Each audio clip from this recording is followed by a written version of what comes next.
Olá, sou José Luiz Brazuna, sócio do Bratax, e eu apresento hoje o primeiro episódio do nosso Chat Bratax, um videocast que periodicamente abordará temas em alta no direito tributário, de forma objetiva, mas sem perder de vista os detalhes e as questões controvertidas sobre cada assunto. A gente sabe que em matéria de direito tributário, o diabo mora nos detalhes. E nesse bate-papo inaugural, a gente vai abordar a nova Lei de Transação Tributária do Estado de São Paulo, a Lei 17.843 de 2023, e mais especificamente a transação excepcional por adesão, prevista no artigo 43 dessa lei, e que é objeto do edital PGE número 1 de 2024. Para tratar desse tema, eu contarei com a ajuda da minha colega de escritório, a doutora Mônica Biasoli Jorge Gomes Vilela, que é especialista em transação tributária, para podermos aqui extrair o máximo de conhecimento e informações da nossa convidada especial de hoje, que é a doutora Elaine Vieira da Mota. A doutora Elaine, que está aqui com a gente já na tela, é procuradora do Estado de São Paulo desde 2004 e chefe da Procuradoria da Dívida Ativa desde 2019. Nessa condição, a Elaine ela é responsável pelos parcelamentos especiais e pelos editais de transação da Procuradoria do Estado de São Paulo. Portanto, estamos falando com a pessoa certa. Então, temos aqui duas super especialistas no tema, cada uma com uma visão diferente, a doutora Elaine com a visão do lado do fisco, a doutora Mônica com a prática dela em transação pelo olhar do contribuinte. Então, tenho certeza que desse modo a gente vai ter uma ótima conversa nesse nosso primeiro videocast, nesse nosso primeiro Chat Bratax. Então, Mônica e Elaine, bem-vindas. Obrigado pelo tempo de vocês duas. E eu já aproveito para passar a palavra para a Mônica, para que ela possa fazer a primeira pergunta à doutora Elaine. Bom dia a todos, um prazer estar aqui com vocês. Muito obrigada, doutor José Luiz, doutora Elaine. Passamos para a primeira pergunta. Doutora Elaine, por gentileza, poderia fazer uma introdução sobre o que pode e o que não pode ser incluído nessa transação do edital, nessa transação excepcional? E quais são as condições e os prazos? Claro. Bom dia a todos. Obrigada pela oportunidade de estar nesse chat do Bratax para poder esclarecer sobre o edital número 1/2024 da PGE, que trata do ICMS. São todos os débitos de ICMS do estoque que temos em dívida ativa. Ele precisa estar inscrito em dívida ativa. Ele precisa estar inscrito até dia 30 de abril de 2024. São os ICMS dos autos de infração, são os declarados, são os de importação.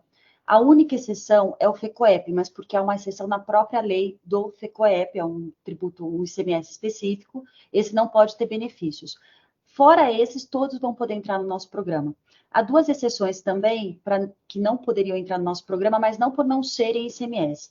Uma delas é se o contribuinte tiver feito uma transação conosco e rompido essa transação há menos de 2 anos, esse contribuinte não vai poder ingressar no edital número 1. Na verdade, ele não pode entrar nem no programa de transação individual, até cumprir os 2 anos.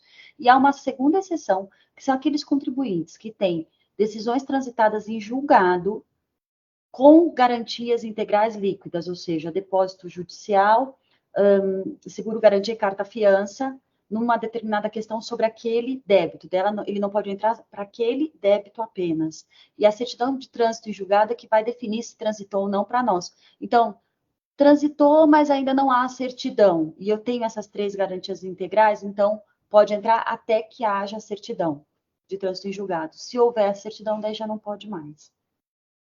E as condições são, acho que faltou eu falar sobre os descontos e as condições. As condições são pagamentos até 120 meses, apesar de que, a partir de 60 meses, a garantia. E os descontos são de 100% de juros, tanto da multa como do principal, então fica sem juros nenhum. A partir dessa exclusão dos juros do débito, sobra o principal, sobra a multa, sobra encargos. E sobre esse montante, se tem 50% de descontos, cai pela metade. Só que se o principal for maior que esse número, preserva-se o principal. Uma pergunta que vem muito para nós é se o débito não tem um auto de infração, não tem principal, só tem multa. Então, o desconto é sobre a multa sem ter que voltar ao valor integral da multa. É só o principal que tem que ser preservado. Doutora Elaine, um ponto com relação a essa questão inicial Uma dúvida que surge bastante é com relação aos débitos, né, que eles podem ser incluídos, os quais o excesso de juros acima da Selic já tenha sido expurgado. Isso pode ser incluído nessa transação? Pode. Eles podem ser expurgados, o que já foi expurgado não tem problema, mesmo transitado em julgado, está no próprio artigo 43. Ele pode ingressar no programa. A única exceção é que não por conta de estar com Selic ou não, mas pelo fato da gente já ter uma decisão transitada em julgado com aquelas 3 garantias líquidas que já poderiam ser levantadas pelo Estado, é que faz com que haja essa exceção à parte, mas que não pelo fato do débito estar com Selic já transitado em julgado. O Selic transitado em julgado, ele pode ingressar sim, sem problema nenhum, já alterado, os débitos que já estão com Selic, todos eles podem ingressar no programa. Então, é uma excelente oportunidade pela quantidade de débitos, né, por esses débitos, as condições, forma de pagamento, enfim, é uma excelente oportunidade para os contribuintes. Acho que passada essa primeira introdução, né, essa introdução na realidade quanto ao que pode ser incluído ou não no edital, passamos para a segunda pergunta. A segunda seria, o contribuinte, que ele pode incluir débitos de parcelamentos e programas de regularização anteriores? Como funciona a desistência e a inclusão desses parcelamentos? Nessa desistência, o devedor ele não corre o risco de ficar descoberto? Que essa é sempre uma dúvida, né, doutora Elaine? O contribuinte sempre fica com receio de abrir mão do que ele já tem, de um parcelamento que ele já tem, num programa de regularização que ele já tem, e eventualmente dar algum problema, algum contratempo na adesão a um novo programa, né? Não, essa pergunta é super importante para nós, e a forma como a PGE construiu foi tentar fazer com que fique o mais seguro possível. Então, o contribuinte que tem um parcelamento ordinário, um PEP, ou uma transação em andamento, ele pode migrar para a transação nova, da nova lei, e esse processo de migração vai ser feito durante a adesão. Então, o contribuinte vai fazer o requerimento para nós, ele vai ser deferido, ele recebe a notificação, volta ao sistema. No sistema, ele vai consultar seus débitos, e os débitos que estão com parcelamento em andamento vão estar todos lá demonstrados. Ele escolhe esses débitos, e durante o processo de adesão, no último momento, quando ele escolher fazer adesão, depois que ele já viu os descontos, que ele já viu as parcelas, que ele realmente quer aderir, é só nesse momento em que ele, aderindo a um, o sistema vai informar que ele vai romper os outros, porque não daria para manter os dois. Claro que, no caso do PEP e da transação, não vão coexistir os dois benefícios. Você perde os benefícios anteriores para manter só o benefício atual. O sistema só vai mostrar quantos seriam os valores do débito com os benefícios atuais. Uma questão apenas, assim, uma minúcia sobre o PEP, que é importante, os PEPs foram programas que tinham não inscritos e inscritos no mesmo acordo. No momento que se escolhe um PEP que tem inscritos e não inscritos, o sistema vai escolher romper, né? O contribuinte escolhe romper o PEP. Esse PEP fica rompido, as CDAs, os débitos inscritos, vão para a transação, mas os não inscritos não. Eles ficam abertos no sistema e só se forem inscritos até 30 de abril é que vai poder ser transacionado. Esse é o único detalhe importante, porque os não inscritos não são de atribuição da PGE, a gente não pode parcelá-los, nem pela lei poderíamos. Então, esse é o único cuidado que o contribuinte tem que ter na hora de escolher. Tá, ótimo, doutora Elaine, porque isso levanta exatamente a próxima pergunta que nós gostaríamos de fazer, porque, de fato, então, o parcelamento já pendente em que há débitos não inscritos, eles sequer vão aparecer para a seleção do contribuinte, né? E a preocupação que nós temos visto com rotina, reiteradamente, é a questão dos débitos não inscritos, né? Então, o contribuinte que tem aquele processo que está no finalzinho do andamento dele no TIT, está travado de alguma maneira no TIT, o recurso não é julgado, a gente sabe que a pauta do tribunal às vezes fica colapsada, ou ele tem um débito de fato que está na Secretaria da Fazenda e não necessariamente passou pelo contencioso administrativo, né? Em princípio, pode ser que o espaço de tempo seja muito curto para o contribuinte desistir, ou fazer com que o processo seja julgado. Vai haver alguma interação da PGE com esses outros órgãos, porque a gente sabe que, historicamente, a impressão que nós temos do lado de cá do balcão é que essa interação não é tão grande, então talvez o contribuinte tenha que buscar o judiciário para conseguir inscrever o débito. O que vocês têm visto pelo lado aí da PGE? Isso. São dois órgãos com atribuições diferentes, e na Secretaria da Fazenda, a atribuição de inscrever em dívida ativa é da Secretaria da Fazenda, ela que escolhe para inscrever ou não. Então, de fato, se não tiver inscrito em dívida ativa, tem que estar inscrito segundo a lei até o dia 30 de abril, senão não vai poder, é uma questão do CONFAS, da lei, então não tem como a PGE abrir depois do dia 30 de abril. E também não há como a PGE interferir na decisão de inscrição desse débito, que seja declarado, seja um auto de infração, seja um parcelamento na Cefaz. Então, a gente recomenda que os contribuintes, porque nós não temos ingerência nenhuma, vão quanto antes para a Secretaria da Fazenda para pedir essa inscrição e tomar as providências que entenderem cabíveis quanto a isso.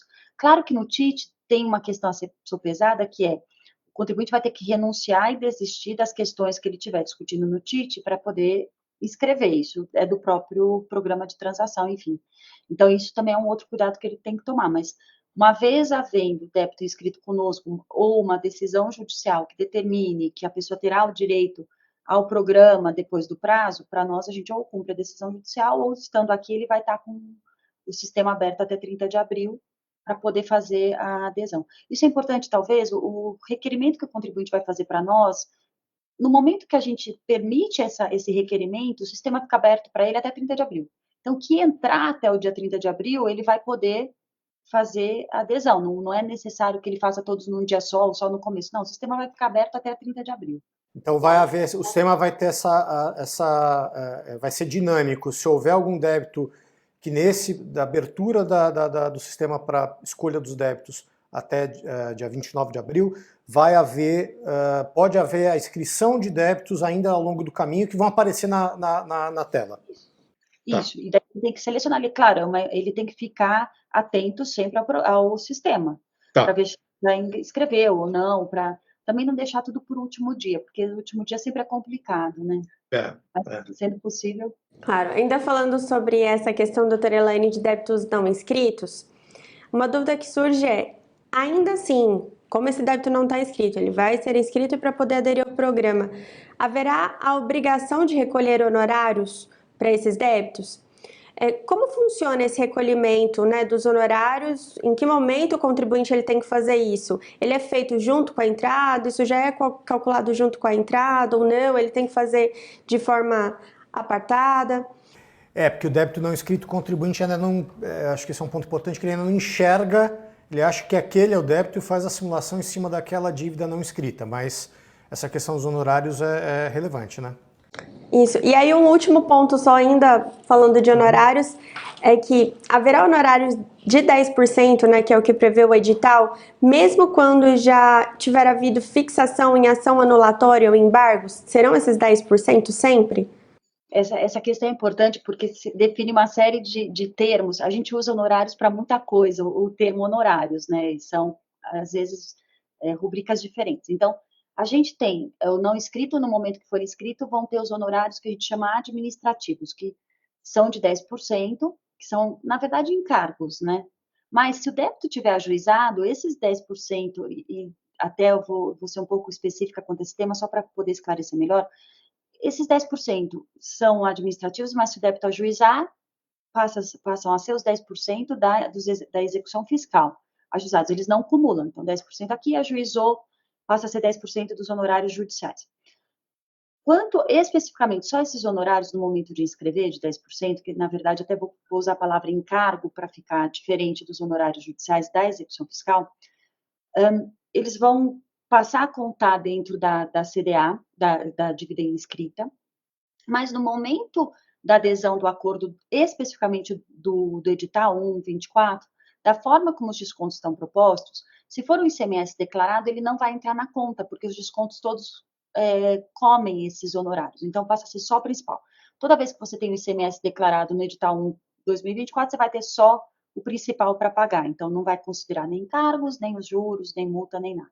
Se for um auto de infração, esses encargos, esses honorários administrativos entram na conta, vão tirar os juros, sobra o principal, sobra a multa e sobram esses encargos, e 50% sobre tudo isso.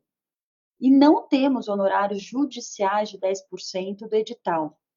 Os honorários judiciais dos 10% do edital, eles existem, na verdade, sendo CDAs que foram ajuizadas. Então, Quando se tem CDAs que são ajuizadas dentro do seu termo de acordo, daí o que conta não são esses 10% dos encargos, até porque estão ajuizados, eles já foram trocados por esses 10%. E aí sim, sobre o saldo líquido do débito, do acordo, ou seja, somei todos os débitos, apliquei todos os descontos, daí sobre ele eu aplico 10%, porque os débitos vão estar ajuizados numa execução fiscal. É por isso. Só que, aqui também é um ponto importante, há decisões em que a execução fiscal, decidiu-se que na execução fiscal os honorários não são 10%, são 8% ou são 0%. O sistema está parametrizado, porque tinha que parametrizar para todo mundo, em 10%. Se o contribuinte tem na execução fiscal honorários menores que isso, eles têm que entrar com pedido para nós, depois eu dou o endereço, para dizer, olha, a minha aqui é a decisão judicial transitada, não é 10%, é 8%, é 0%, e daí a gente muda esse contribuinte, vai ter o direito, a gente recalcula, não tem problema nenhum, mas a gente não vai conseguir saber, porque a gente teve que parametrizar para todo mundo. Então, os encargos, não é a aplicação dos 10% que a gente fala do edital, os 10% são só se as CDAs estiverem ajuizadas. Acho que a maioria delas está, enfim, só vai ter essa questão dos inscritos agora. Agora, quantas ações? Daí temos os honorários, é um terceiro tipo, das antiexiacionais, os honorários dos embargos. Para esses, que não são os honorários da ação judicial ou dos encargos, esses foram tratados na lei, na resolução, como cada parte vai arcar com seus próprios honorários das antiexiacionais e dos embargos. No momento de desistir, renunciar, vai ser uma discussão posterior, não no momento da adesão, e daí sim, cada parte vai arcar com os seus, segundo a resolução. Não é o cálculo do próprio termo de adesão. Tá. Foi muito importante, porque são coisas... 3 cenários, né? 3 cenários. Os encargos da inscrição em dívida, eventuais honorários fixados na execução fiscal e honorários de uma ação antiexiacional. Né? Acho que ficou bem claro que são 3 situações diferentes. Então, o contribuinte tem que ficar atento para a sua simulação, na hora de simular, qual que é a situação do seu débito, porque aí, a depender, pode haver ou não pode haver encargo, pode ser num determinado montante, ou, né? É importante esse esclarecimento.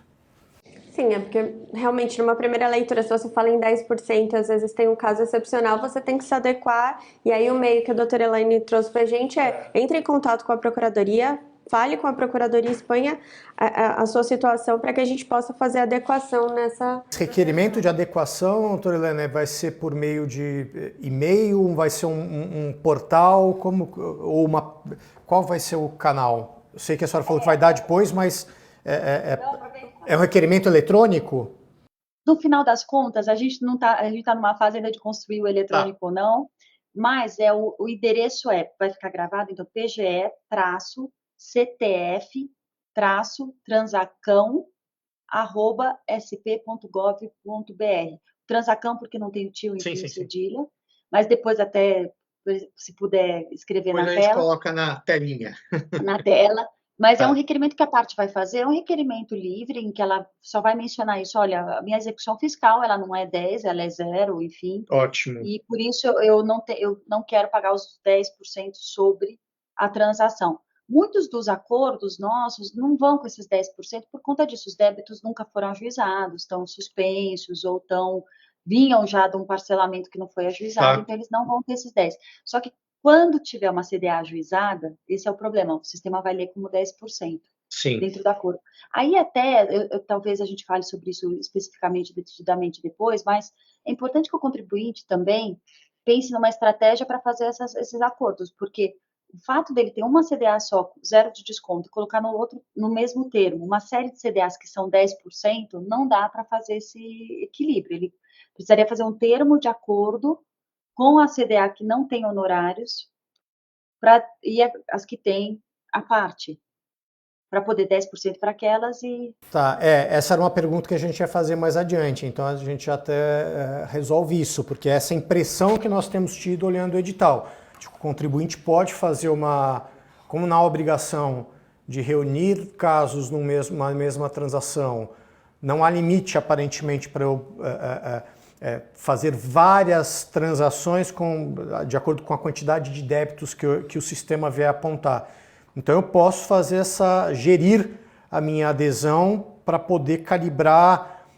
Essa questão de honorários é importante, outra questão também prazo de parcelamento, né? Porque também o contribuinte pode, eventualmente, em razão da questão da garantia, em razão do seu fluxo de caixa, eventualmente selecionar alguns débitos. Olha, esses eu quero pagar numa tacada só, à vista, esses eu quero pagar até 60, esses outros mais de 60. Isso vai ser possível, então?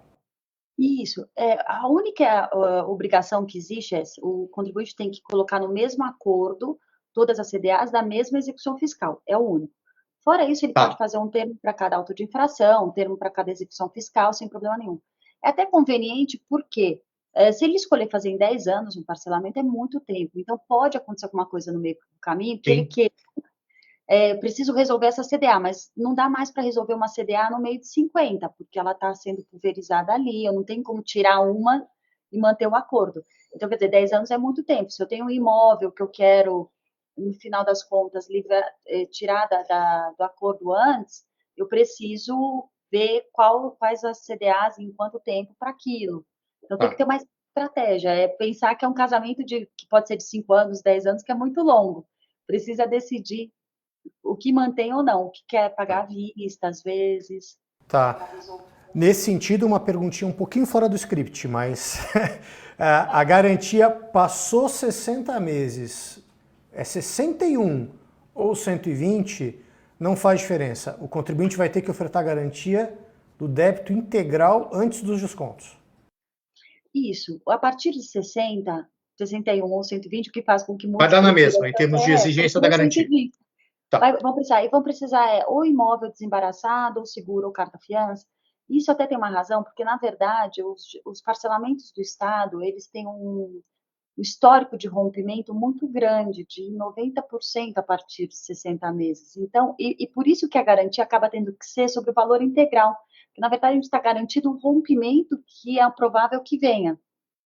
Esse que é o ponto. Assim, a gente tem menos de 1% de todos os parcelamentos feitos com mais de 60 meses pagos. Ah, interessante. Então tem uma razão de ser. Tem uma razão. Daí acaba sendo imóvel, seguro garantia e carta-fiança. A gente sabe que é caro. Então, o que existe tem que ser sobre o integral, porque você está garantindo o rompimento, não o débito, e ele volta, né? Quando rompe, volta para o valor integral. O que pode ser feito com o tempo é que, com o tempo, aquele valor integral diminuiu. E daí quer diminuir a garantia para cobrir aquele integral que agora é menor. Isso é possível durante o prazo de 10 anos, os 5 anos que a gente tiver de acordo. Mas sempre pensando no integral por essa razão. Tá, entendi. Ótimo, ótimo. Eu vou aproveitar também uma questão que também a gente não tinha conversado antes, José Luiz, a respeito há um limite de CDAs que eu posso incluir no mesmo requerimento? E aí eu já vou aproveitar também e seguir para a próxima pergunta, que é justamente dessa prática, né, entre o que é o requerimento, o que é a adesão, como é que isso funciona. Então, doutora Elaine, poderia explicar para a gente, por gentileza, a diferença prática entre requerimento e adesão e o que o contribuinte ele tem que fazer se, uma vez respondido o requerimento, ele não visualizar ali um débito que ele queira incluir na transação? Como é que ele tem que dialogar com a Procuradoria nesses casos? Se ele simular, né, eu acho que isso também é sempre um receio do contribuinte, dele fazer o requerimento, aparece os débitos, ele vai lá e clica e simula. Se eu clicar naquele débito, eu vou correr um risco de renunciar ao meu processo e correr um risco desse débito se tornar exigível, né? Isso, em que momento de fato é concretizada a transação para o contribuinte? Ótimo. Então, na verdade, até é perfeito, porque daí eu faço o fluxo que talvez fique um pouco comprido, mas acho que vai valer a pena. Então, o contribuinte entra no nosso site, dividativa.pge.sp.gov.br/transação.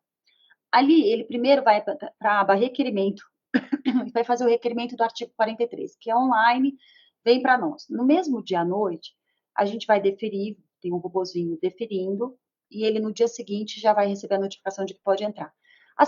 Só vai ser indeferido na seguinte situação, quando for um FECOEP e ele tiver rompido há menos de 2 anos, e se ele fez o requerimento para o CNPJ completo que não tem ICMS. Isso é importante, o requerimento é feito pelo CNPJ completo. Não é feito ao fazer a matriz, ele está fazendo para todas as filiais, não. Cada um é um. Estabelecimento por estabelecimento, então, tem que prestar atenção nisso. Isso, porque daí às vezes eu me indeferido, mas eu tenho débito. Sim, mas você tem débito na outra, faz agora para outra, Tá, enfim. ótimo. E também, ao selecionar, a gente vai deferir, ele vai entrar. Importante é que saibam que tem que entrar ou com a senha do posto fiscal eletrônico, que é a da Cefaz, ou com acesso sem senha.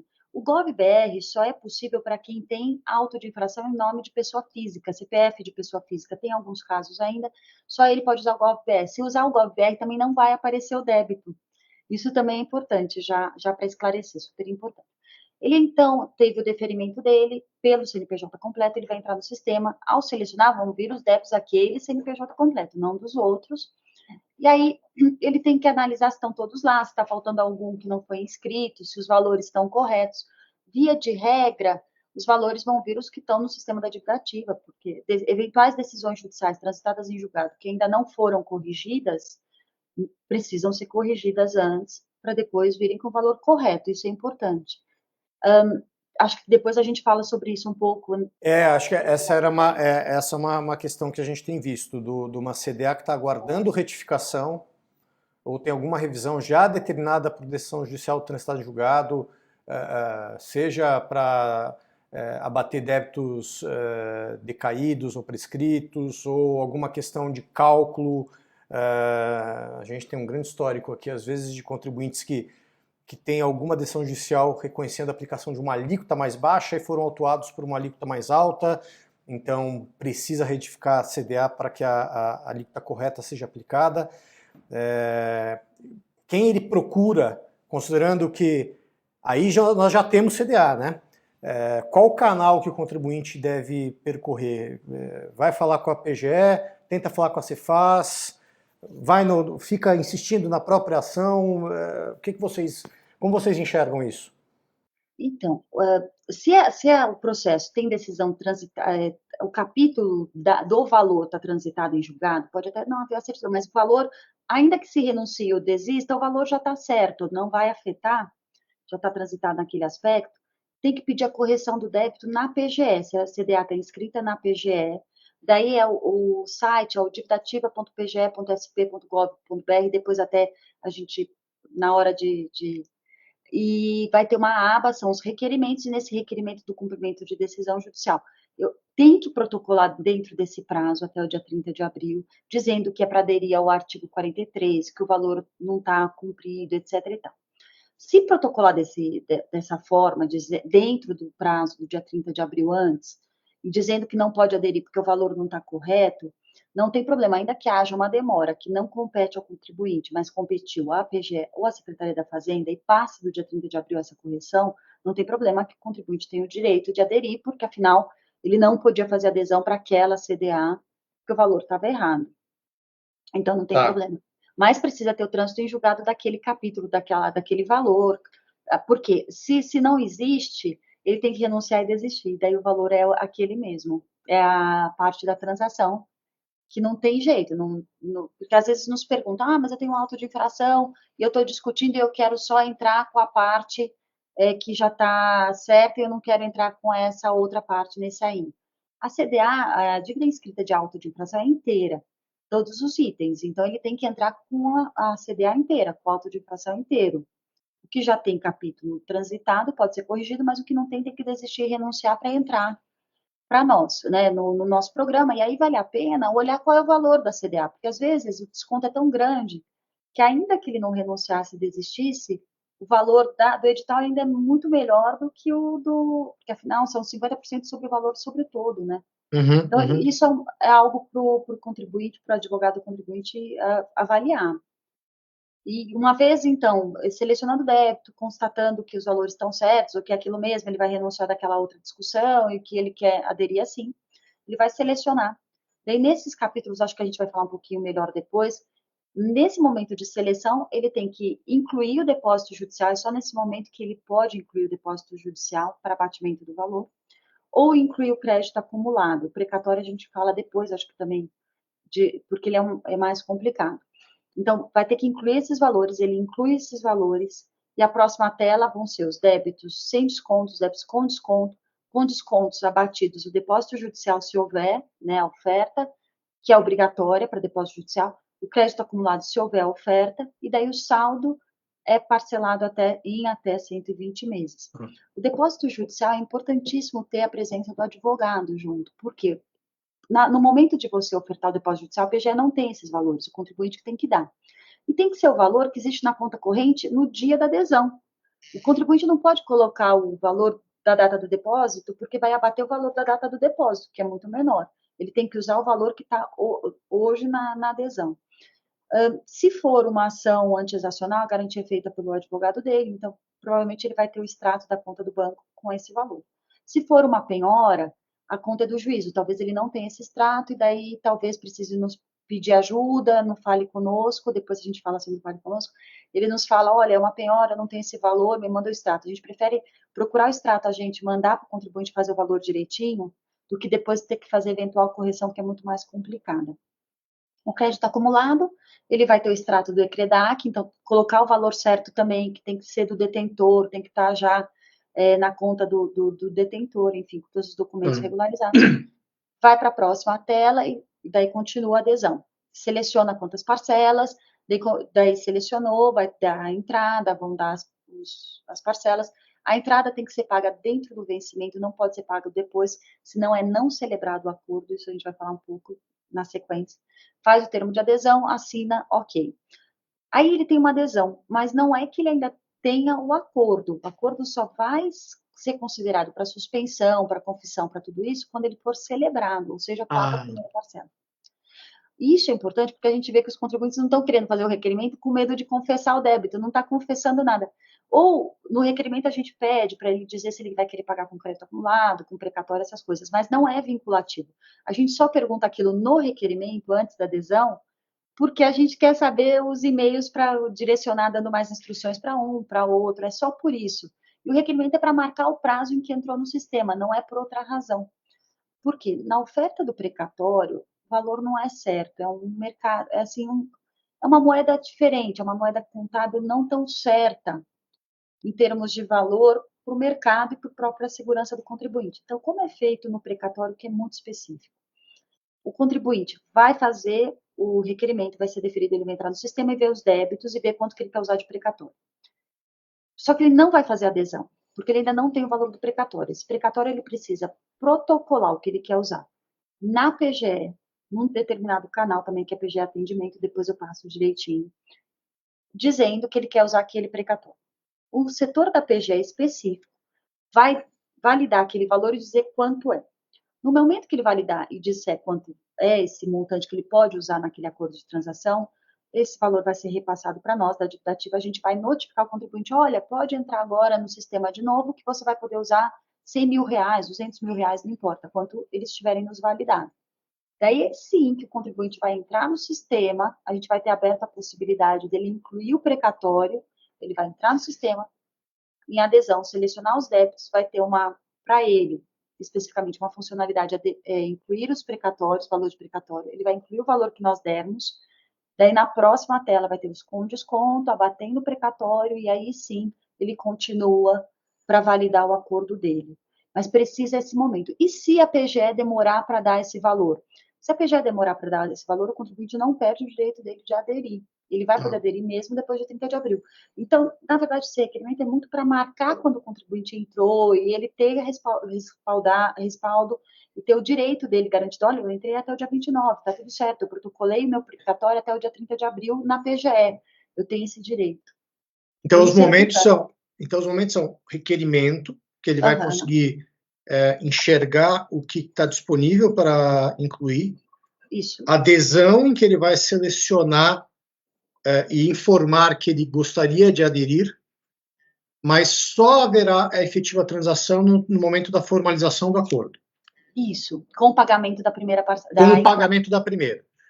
Tá. Que é no mês seguinte. Se no você mês faz seguinte. a adesão no dia 1º a 15, é dia 10, então, no mês seguinte é que ele vai pagar essa entrada e aí sim passa a ter efeitos. Tá, então a data fatal aí do dia 29 é para o contribuinte já deve ter, até lá, ele deve ter feito requerimento para ele poder enxergar o que ele pode aderir ou não, Isso. e até dia 29 optar, escolher e dizer, olha, estou aderindo, né?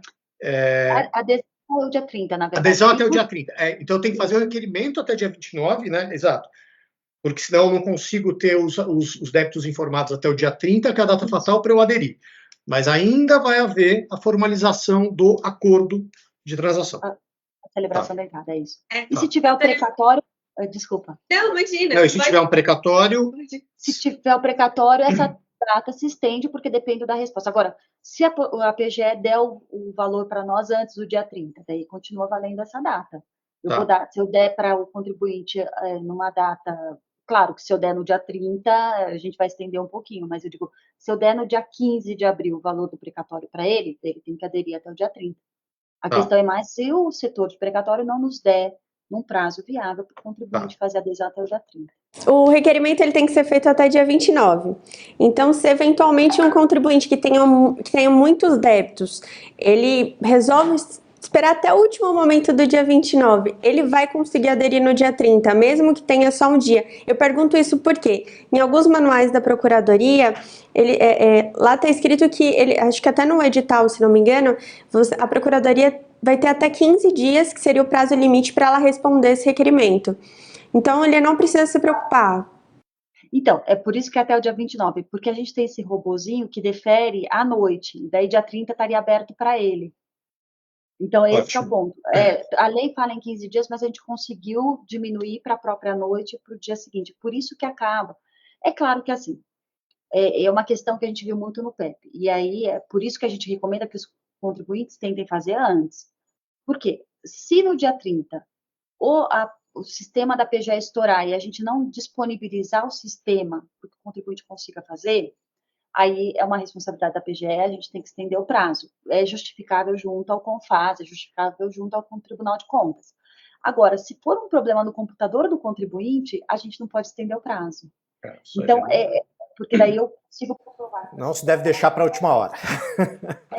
É só porque é isso, e às vezes é um débito que precisava que ele tivesse visto antes, enfim, ele precisa e como o requerimento não vincula, o requerimento não confessa nada, seria interessante que ele fizesse não no dia 29, quanto antes. O requerimento ele pode fazer hoje, não tem efeito nenhum para ele, mas ele já consegue olhar os débitos, ver o que ele quer fazer, se ele quer ofertar precatório, enfim, é o melhor dos mundos, né? Ter o sistema aberto. Então, vale ver o sistema, o requerimento, né?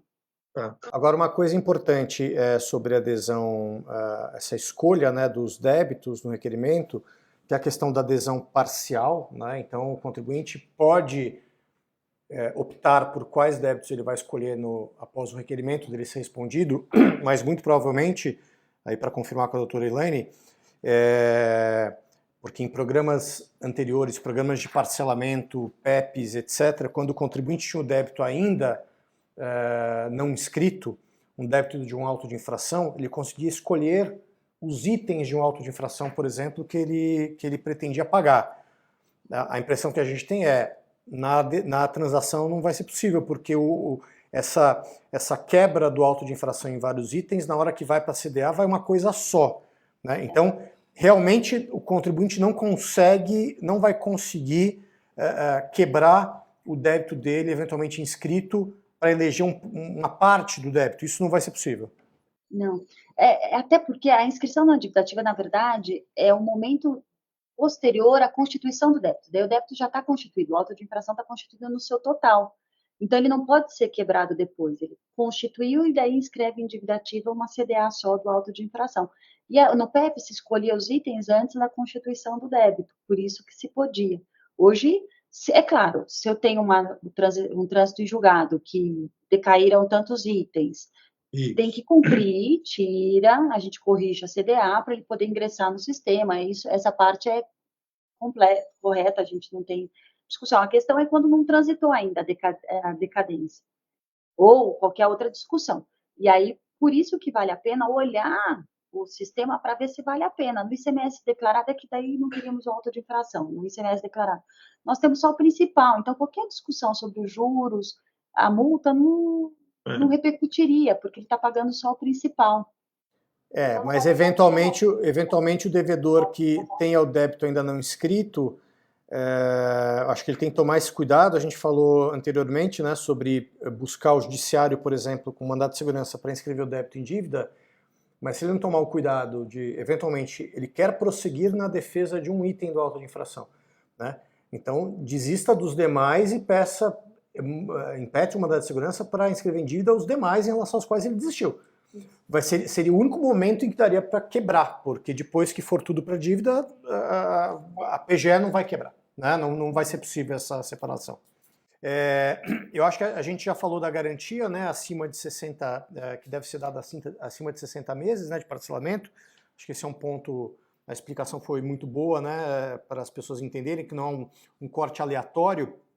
Agora, uma dúvida que alguns contribuintes apresentam é que o edital fala também da obrigação do contribuinte de prestar informações sobre o seu patrimônio, né, sobre bens existentes, etc. Isso é algo que ele vai informar uma única vez no momento da adesão, ou haverá algum tipo de controle ao longo do tempo, como há na esfera federal com arrolamento de bens? Como isso acho que está um pouco vago no edital. Na verdade, no edital, a pessoa adere como um PEP, e não vai, em princípio, nós não vamos perguntar sobre esses bens para ele.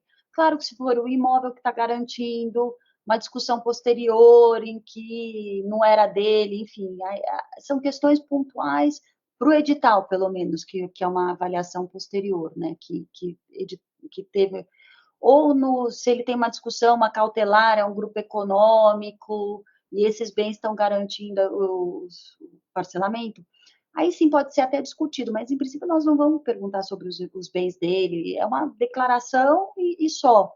O que a PGE vai fazer de pesquisa posterior que poderia afetar o acordo dele são essas garantias com mais de 60 meses, ele vai ter 90 dias para apresentar, e aí a partir daí também vamos notificá-lo, apresentou, não apresentou, tem que colocar na execução fiscal, é um imóvel desembaraçado, né? Desembaraçado, então, se não for isso, qual a solução que nós vamos dar?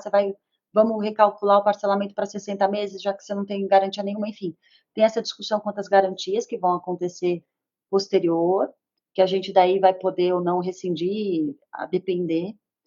E fora essa, acho que a PGE não vai... e as garantias, se for por um acaso, um processo transitado e julgado com essas 3 garantias líquidas, vamos supor, a gente não está enxergando que o contribuinte tem uma decisão transitada em julgado em que já houve prazo para a PGE pedir o levantamento do depósito integral daquele débito, e a pessoa fez o edital.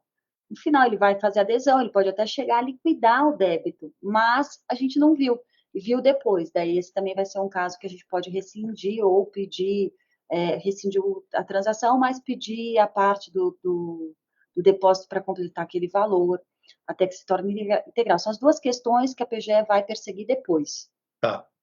Então, o contribuinte, se, por exemplo, fizer um parcelamento sem a necessidade de garantia, porque ele escolheu só 60 meses, ele pode ficar, digamos, descansado que se ele for alienar um imóvel, etc., não vai haver essa obrigação de informar, e se não informar, eventualmente tem rompimento, não vai haver esse nível de...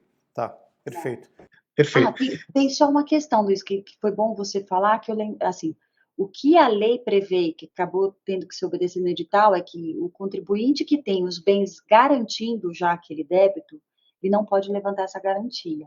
E daí vai servir para ele fazer em 120 também, é claro, mas não vai, ele vai ter que, inclusive, como vai renunciar e desistir, passar essa garantia para uma execução fiscal. E se o débito não foi ajuizado ainda, a gente vai ter que, com o tempo, administrativamente, ver aonde que essa garantia vai ficar se não tiver a execução fiscal para lá e para lá. Mas ele não vai poder levantar essa garantia a menos, como eu falei, que o valor integral do débito, né, sem os descontos, vai diminuindo no tempo. E aí vai ajustando aquela garantia. Tá. Mas e também, daí, a partir do momento que a gente está discutindo da garantia, pode ser que uma eventual venda, etc., tenha que ser discutida, mas só.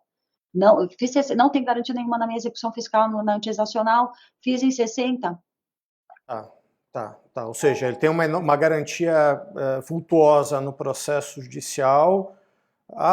Meu débito cai substancialmente e eu só preciso pagar 5% de entrada. Vou levantar minha garantia. Não, você não vai levantar sua garantia. É por isso que daí vale a pena ele pensar se ele vai querer fazer em 10 anos, já que tem a garantia e não pode levantar, se vai fazer em 10 anos. Enfim, é que também 10 anos controlar um parcelamento é um casamento longo, mas as contabilidades daí estão para isso, né, para fazer essa decisão. E levantar parte da garantia para manter garantido só o saldo líquido pós-descontos, isso não tem a menor possibilidade, que não tá previsto, né? Por aquela razão, que o problema nosso não é a garantia do que está, e principalmente nesse acordo, que os valores mudam muito, o auto de infração chega a ter 80% de desconto, né? Quer dizer, um rompimento realmente te deixa completamente descoberto, com garantia só sobre o saldo líquido. Se eventualmente o contribuinte ele tem essa garantia, né, ele precisa informar para a Procuradoria, mas na prática, quando vai ocorrer essa transferência da garantia para a execução fiscal? Ele pode seguir com a adesão normalmente e depois ele solicita essa transferência? Isso, até porque vai ser o momento que ele vai ter que renunciar, desistir, todo esse processo posterior. A discussão isso não vamos olhar no momento, não. A oferta de garantia para quem não tem, para esses acordos com mais de 60 meses, 61 em diante, a gente vai começar a perguntar, ele tem 90 dias para fazer, então a gente vai começar a notificar a partir de 90 dias. Ótimo. Elaine, acho que só para também deixar claro a questão da entrada, né? Que a entrada tem que ser paga em dinheiro, né?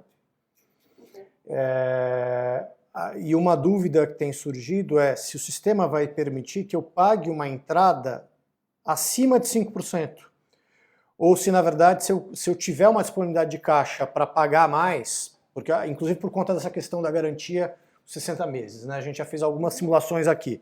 O contribuinte fala, nossa, se eu eventualmente pagasse um sinal um pouco maior, aí o saldo parcelado em 60 meses cabe no meu fluxo de caixa. Mas se eu pagar exatamente 5%, aí eu já não consigo pagar em 60 meses, eu vou ter que parcelar em 62, e aí eu tenho que ter uma garantia enorme para o débito, né? Então, eu consigo pagar o débito, vou conseguir pagar uma entrada maior, ou que eu tenho que fazer antecipar parcelas? Como que o contribuinte pode lidar com uma situação desse tipo? No final das contas, os 5% ficou na lei, não deu muito para mudar, vai ser 5%, não tem jeito, mas lembrando isso, que quem tem depósito judicial nos autos, ele acaba abatendo débito. Então, às vezes, sem considerar o depósito judicial, se imagina que os 60 não cabem, mas ao colocar o depósito judicial na conta, as parcelas acabam cabendo, porque elas diminuem, enfim, isso é importante, muda bastante a oferta do depósito judicial, mas os 5% ficam realmente sobre o saldo líquido. Até é importante colocar 3 situações. O 5% é sobre o saldo líquido com descontos. Se eu incluir o depósito judicial, vai ser uns 5% sobre o saldo do líquido com o abatimento do depósito, contam as duas coisas, e é sobre o saldo desse resultado que tem 5%. Só que isso não funciona para o crédito acumulado e precatório. Ao colocar o crédito acumulado e precatório, não se considera 5% sobre o valor líquido abatido desses dois. Sim. É só sobre o valor líquido. Isso também é uma questão que é importante já esclarecer. Não tem, perguntam se dá para parcelar a entrada, não dá, como na federal, é 5%, ponto. A antecipação de parcelas existe, é uma funcionalidade que vai ter no sistema, a partir do momento que você tem uma entrada, logo depois você tem a possibilidade de antecipar parcelas, e sempre de trás para frente. Não tem como ofertar crédito acumulado precatório para as parcelas e nem o depósito judicial, uma conta que tem que ser feita no abatimento, no momento da adesão. Precatório e crédito acumulado é só na adesão para abater o saldo líquido. Isso. Não tem a opção. Eu sei que a sociedade civil, a Fiesp, eles têm discutido a possibilidade de abater parcelas com crédito acumulado e com precatório, mas não foi algo que alterou ainda na PGE e não sei se vai acontecer. Eu sei que existe um movimento civil a respeito disso, mas não hoje, precisa ser ofertado na adesão. Até porque o cálculo de 75% não é tão trivial, assim. Na entrada quando você coloca na adesão mas pensar em 75% no cálculo das parcelas é mais complicado. Tá. Porque você não tem como bater uma parcela, uma parte contábil, porque o crédito acumulado e o precatório são contábeis, e pensar num DARE, numa guia de arrecadação do que sobrar, enfim. Mas, em princípio, na adesão, na hora que se ofertar o crédito acumulado e o precatório, uma outra coisa importante, se tiver ajuizado, vai sair um DARE de honorários daquele valor ofertado. Até a Mônica tinha me perguntado, eu acabei não respondendo. Os honorários estão na conta de cada parcela, então vão sendo pulverizados ao longo do tempo. No crédito acumulado no precatório, ele vai estar ofertando ali, e ali se tem um DARE respectivo. Como é um valor contábil, os honorários acabam tendo que ser pagos à parte. E esse DARE tem que ser pago, é bom deixar bastante claro, o DARE do sistema, porque é ele que vai casar com o termo de adesão, com aquele termo de adesão. Porque às vezes o contribuinte o advogado que está mais acostumado, vou fazer o DARE no sistema da Secretaria da Fazenda, que é onde pago. Não façam, porque daí o sistema não lê que se pagou o DARE de honorários. Tem que ser aquele que ele vai casar com aquele e vai dar o sim para continuar aquela adesão. Isso é importante também. E o precatório, uma coisa que eu tenho que também repisar, é que é uma baixa, a gente só vai dar a baixa, o parcelamento vai ficar em andamento. A gente só vai poder dar baixa de liquidar aquele termo quando o DEP do TJ baixar o precatório. Ele não vai depositar em juízo, porque senão a gente demoraria 20 anos, mas ele vai baixar o precatório. E ao baixar, a gente baixa aqui. A gente não pode baixar sem perder aquela ajustada lá dele, né? Agora, essa antecipação é importante, a antecipação de parcelas, ela não vai diminuir o valor das parcelas.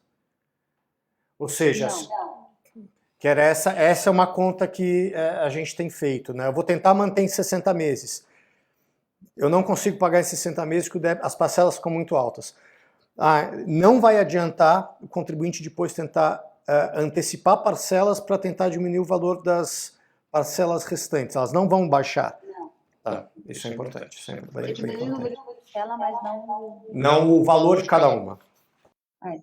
O que a gente tem pensado aqui, mas que ainda também existe na lei a previsão de que erros de sistema, vícios, etc., possam ser ajustados, etc. O contribuinte que ofertou em mais parcelas e não tinha garantia, não tinha o fôlego da garantia, no momento que a gente discutir essas garantias, que a gente diga, olha, não tem jeito, vai ter que recalcular seu parcelamento para agora ficar em 60 e você não ter que ofertar a garantia. Então, no momento, quando a gente começar a discutir as garantias, talvez a gente recalcule, talvez não, provavelmente a gente vai recalcular aquele parcelamento, dizendo, você fez em 120, não podia, vai para 60. Então, só para quando ele fizer em 120, lembrar que a solução não vai ser deixar ele fazer em 120 sem garantia, mas provavelmente voltar para 60. Esse é um dilema. Claro, considerando todo o valor pago, né? Elaine, para não tomar muito mais o seu tempo, que a gente havia combinado um tempo determinado, mas acho que a última pergunta é uma provocação, de que a lei federal sobre transação ela é muito clara e fala que os benefícios da transação federal não serão tributados pelo imposto de renda, contribuição social, PIS e COFINS, né? Não sei o quanto, obviamente, a lei paulista não trata do assunto e nem poderia tratar porque não é competência do Estado de São Paulo. Mas isso é algo que tem sido, tem gerado alguma preocupação ou os contribuintes sequer estão percebendo ou estão atentos a isso, né? A gente tem percebido algumas empresas que fazem a conta, nossa, que maravilha, vou ter esse desconto. Sim, você vai ter esse desconto, mas você tem um risco de tributação de todo esse desconto pelo imposto de renda, CSL, PIS e COFINS, né? O Estado está no radar, não está, o contribuinte que estiver preocupado vai ter que realmente tomar as medidas que entender cabíveis. Qual que é a visão aí da PGE? Essa demanda não chegou na Procuradoria do Estado, enfim, não foi pensada pela Procuradoria do Estado. Pode ser que esteja sendo pensada pela Secretaria da Fazenda, mas também não foi compartilhada conosco uma ideia de pensar sobre isso. Mas, é claro, com a maturação do Instituto e as questões que venham da sociedade civil, eu acho que são questões que vão ser pensadas. É importante que tenha esse movimento de comparar os institutos, de pensar, da sociedade civil trazer suas preocupações, para que o Estado tome decisões. Então, acho que é interessante, não chegou ainda, talvez não chegue na PGE, seja algo que pare na Secretaria da Fazenda, mas é interessante, são movimentos importantes, né? Como a ideia de pagar o precatório, o crédito acumulado nas parcelas, não é algo que tenha sido pensado pela PGE ou pela Secretaria da Fazenda, mas é algo que está vindo da sociedade civil, e essa provocação da sociedade civil é muito importante para nós, essa troca, né, para que se mude. E tem momentos que não vai poder mudar, tem momentos que vai poder mudar mais tarde, ou vai poder ser analisado. Eu acho uma provocação importante, mas, em princípio, por enquanto, não temos, não, nenhuma...